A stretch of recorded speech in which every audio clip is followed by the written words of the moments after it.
Hi everyone, Hussein here. Welcome to my channel. I'm an Unreal Engine authorized instructor and the author of the recently released Virtual Filmmaking with Unreal Engine 5 book. I've been teaching and using Unreal Engine 5 for the past few years, and I've accumulated some tips, tricks, and techniques of which I'd like to share with you. I am positive that these techniques will improve your workflow and productivity. If it does, please give the video a thumbs up and consider subscribing to the channel for more Unreal Engine based content. Let's get started. In this video, I'd like to talk about the features that's available in the content browser. So whenever I start a new project, I usually create folders, and this is very important because sometimes Unreal Engine projects can become huge and you will have many assets in there. So in this project that I have, this is actually the project from my book, which I mentioned a few times.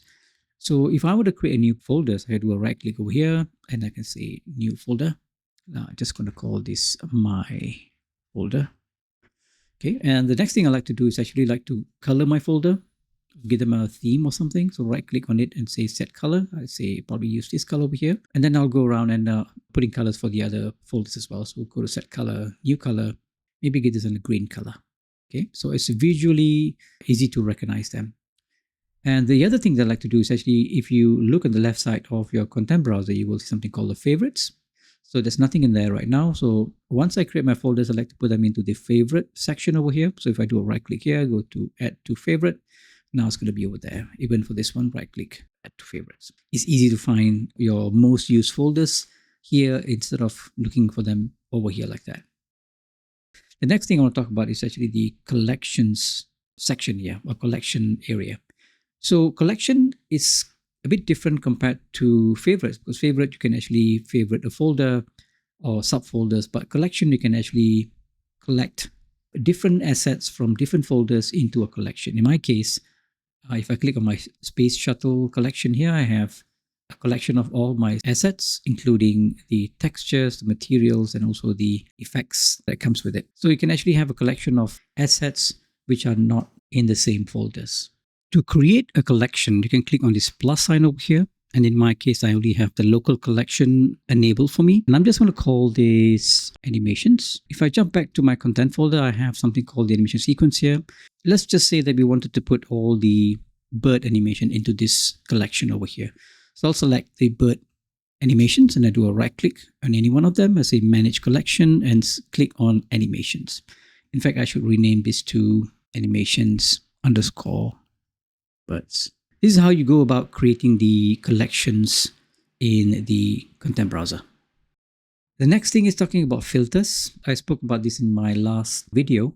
You can actually enable the add filter menu over here. These are my common filters that I use. By default, it should be looking like this, a bit too long to scroll down.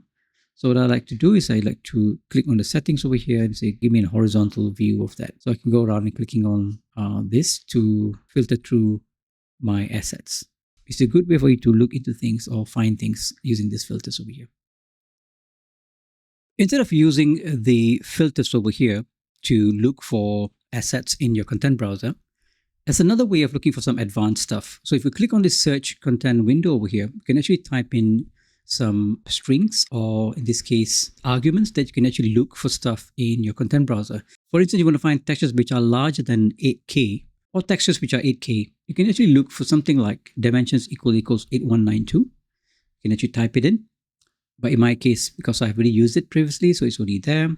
So these are all my textures which are 8K resolution. Another good command is actually looking for Nanite meshes. So I can type in Nanite enable, and then I can type in equals true. These are all my meshes with the Nanite enable. Say if you're looking for static meshes which has more than 10,000 triangles, you can just type in triangles. So it's triangles, more than 10,000. So this is my case. I have all the static meshes which are beyond 10,000 triangles. There are more such commands. I will put a link in the description below of where you can find all these commands. And they are actually very useful to look for stuff in the content browser. Let's talk about swapping static meshes. So in my scene here, I have a static mesh, which is the SK Deer stack, and I want to swap with the SK Deer Doe. Select your actor in the viewport and select the actor you want to change to in the content browser. In the details panel, just click on the left pointing arrow under the mesh category over here. And now here you have swapped the static mesh. Let's try that again. Select the SK stack, left arrow, and it's been swapped. Before we jump to the next tip, I'd like to talk about my book. If you're interested in using Unreal Engine for filmmaking, I strongly suggest you check out Virtual Filmmaking with Unreal Engine 5. It covers topics such as principles of photography, storyboarding, Quixel megascans, Lumen and Nanite technology, MetaHumans, virtual cameras, and much, much more. It has 400 pages of step-by-step instructions for creating a film from scratch. I'm sure you'll find it a great resource, and you'll also be able to download a PDF copy of the book. I'll leave the link in the description below.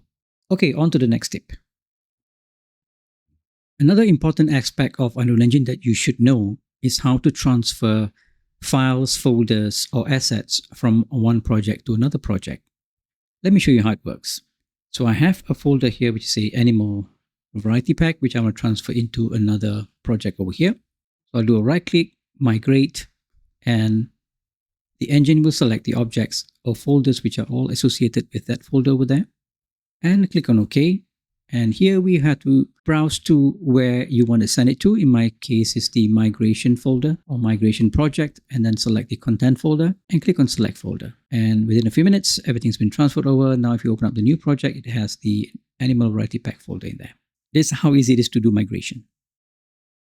That's it for this video. If you find any of the tips useful, please give the video a thumbs up. And if you like more Unreal Engine 5 tips, tricks, and techniques, please consider subscribing to the channel. See you in the next one, and bye for now.